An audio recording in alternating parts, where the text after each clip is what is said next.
This is TWiT. So it's a complicated story. It begins with the United States government granting Apple exemptions for tariffs on Chinese imports, including the power supply and the motherboard. These were all going to be tariffed in September. On Friday of last week, the Office of the U.S. Trade Representative granted Apple exemptions on the Magic Mouse 2, the Magic Trackpad 2, and various external components. The exclusions go till August 2020. In fact, any tariffs already paid will be refunded. Does not cover the Apple Watch, iPhones, or AirPods. Those will be tariffed starting December 15th. I wish I could have that refund check. Can you imagine what that must look like? Just that one check. Yeah. I just want 1% of that refund check, Jim.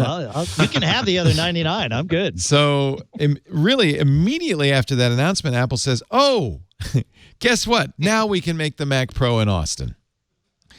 Oh, so the announcement was on Friday. Apple announced it on Monday. Yeah, but I mean, let's be realistic here. Apple always made the Mac Pro in Austin.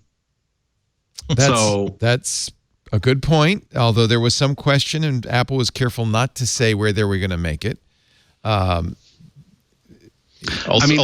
Apple continuing to make the same product in the same place in the U.S. is not really as much news as what the media would have us believe.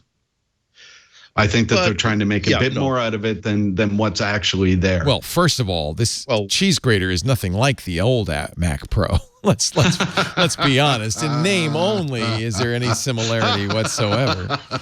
Certainly not in price. Are you going to buy one, Jim, for your music setup? I would love to have one of those for my music, but if you start looking into music and stuff like that, for the average user, you can do a lot on an iMac now. So they're so powerful. I just got a new camera that is a 61 megapixel camera.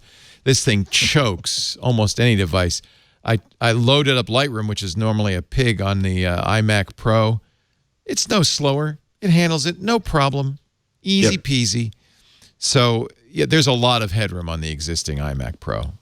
Yep. Even just the regular iMac, like Jim said. Yeah, regular iMac. That machine is smoking.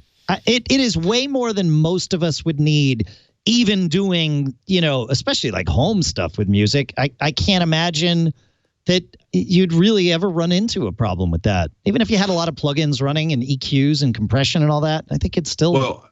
handle it just even fine. Depending on that, if you use products like Universal Audio, which I use, you're offloading all the processing onto external gear. So now your CPU is freed up just to handle, the live recording of music or mixing or editing. Yeah. So it will be made at the Flex plant, same place that the Trash Can Mac is made. I don't know if is the right word for the Trash Can Mac. It's probably... They made a few thousand in 2013, and they just stopped. That's actually what people were saying at the Flex plant is we haven't made a new one of those in ages. We service them, but we haven't made a new one in ages. Yeah, that's no. Yeah. I feel like this new Mac Pro is going to be like a Rolls Royce. It's going to be handmade. They're going to have a tailor come in and stitch the leather. They're going to do it all by hand because... they might sell. I mean, how many are they going to sell of these?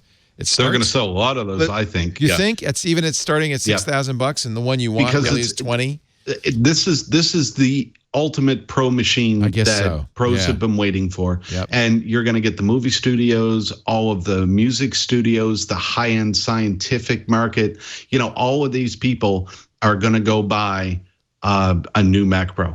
I was going to buy one for each wing of the house. With it, I don't know. I'm going to get the West Wing and the East Wing should have their own Mac Pro, I believe. Well, I agree with you. I'll send you a bill. Not to mention the pool house. Those XDR monitors. On on the deck. Absolutely. Yes. Actually, on the lanai. I just bought those outdoor Sonos speakers. I might as well have bought a Mac Pro. Christ, how does Sonos keep charging so much? $800 or something crazy.